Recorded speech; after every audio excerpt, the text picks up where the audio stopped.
Napakaganda na tingnan, no, mga kababayan, at nabawasan na po itong mga spaghetti wire dito sa kalye ng Ungpin.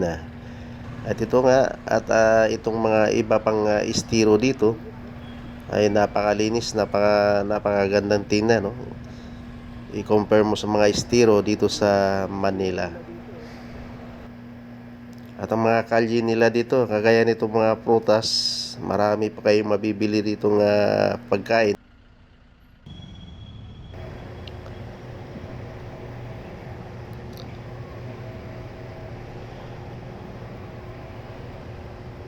Magandang hapon mga kababayan, welcome sa ating channel, no?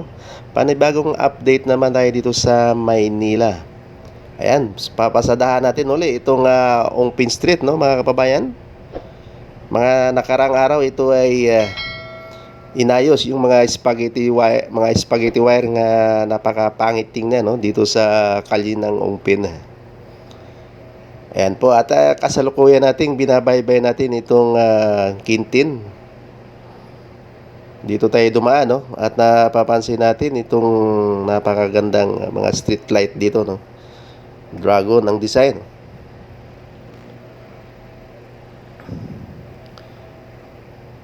Yung mga marker pa rin dito.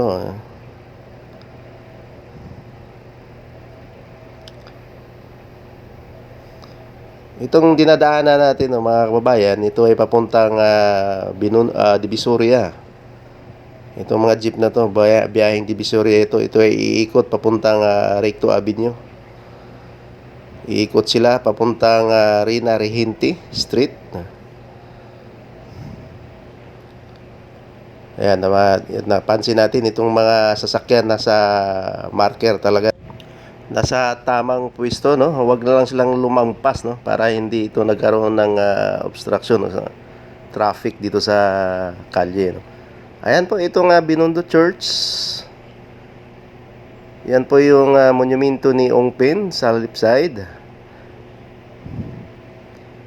Napakaganda ng Binondo Church, mga kababayan. Ito na, papasok na tayo dito sa kalye ng Ongpin.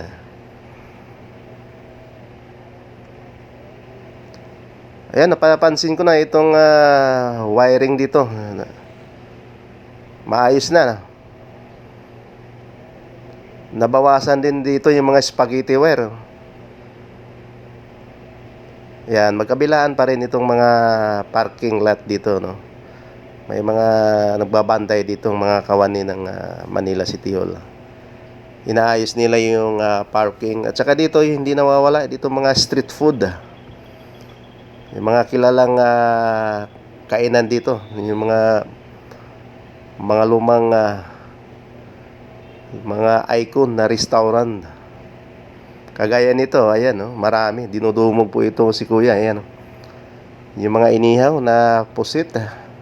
Ayan. Tsaka yung mga panindan nila dito, makukulay.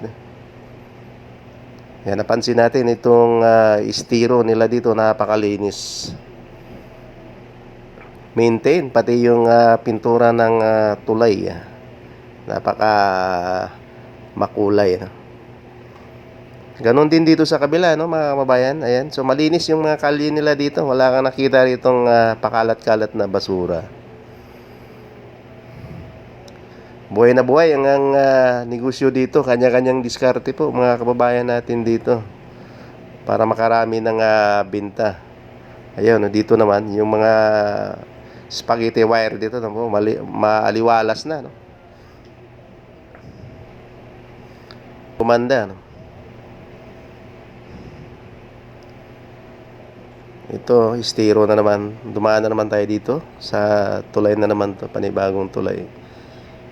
Ayun, hinarangan nila yung area na yun, no, para hindi mapasukan sila ng basura dito sa estero. Ang galing. Talagang alaga nila dito yung estero. I-compare mo sa ibang estero, no, sa part ng Maynila. Wala kang naamoy. Malinis talaga yung estero nila dito. Ayan. Marami rin mga padjak pala dito, no? Nag-aabang sila dito.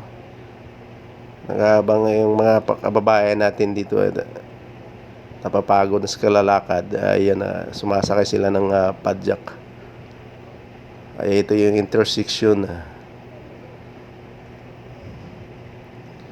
Buhay na buhay talaga dito yung kalye. Marami po kayong mabibili rito mga kababayan pag kayo dumayo dito sa kalye nito. Ayan, mga prutas. Hindi naman siya kalakihan itong kalye.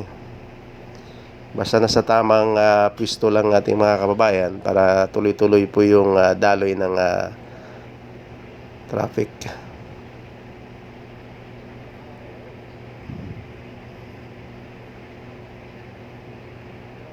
Mag-i-enjoy po kayo dito. Kagaya nito may dragon fruits.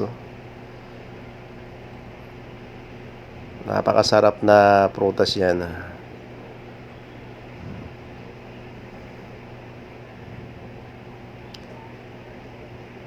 Maraming dumadayo dito sa galing ang iba dito, galing pa ito ng sa iba't ibang lugar, galing probinsya, sinadya talaga nila dito para may bibilhin sila dito sa Binondo. Yung iba naman, dinadayo nila yung kainan talaga dito.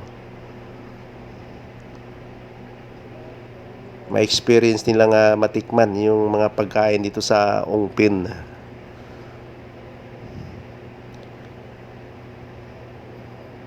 Ito yung mga marker. Nasa marker sila eh. Huwag lang silang gumitna para hindi pa makaabala.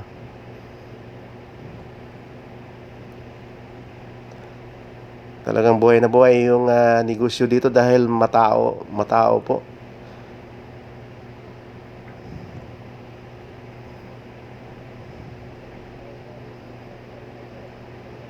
Magkabilaan nilagyan nila ng dilaw na guhit para tanda na hindi sila lumampas.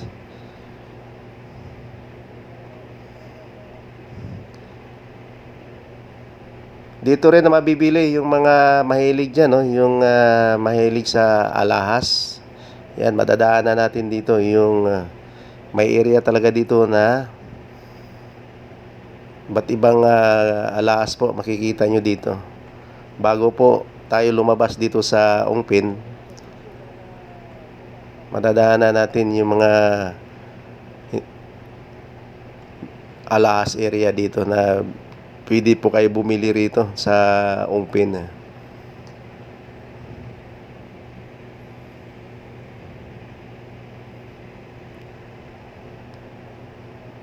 Halos matataas yung mga building dito. Ito nilagyan nila ng net ito. Ongoing construction pa itong building nito. Renovation.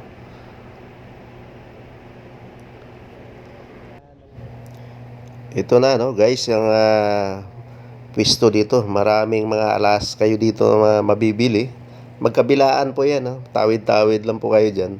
Marami na po kayong mapipili dyan na mga napakagandang alahas dyan.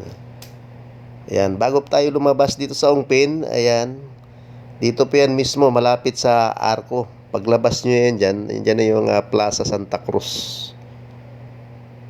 Maayos naman yung mga nakapark dito sa kabila. Tapos yung mga street light na din dito, ang ganda makulay. Ayan dinadayo dito yung mga kababayan natin dyan. Ito na, lalabas na tayo sa Plaza Santa Cruz.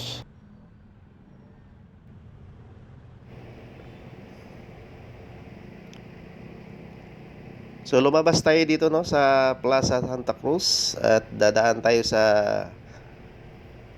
MacArthur Bridge.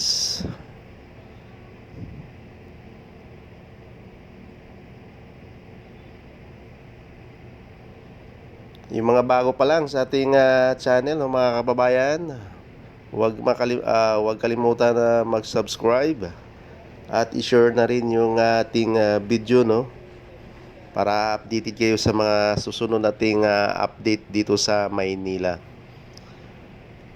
Ayan, maraming salamat at mabuhay po tayo. God bless sa ating lahat.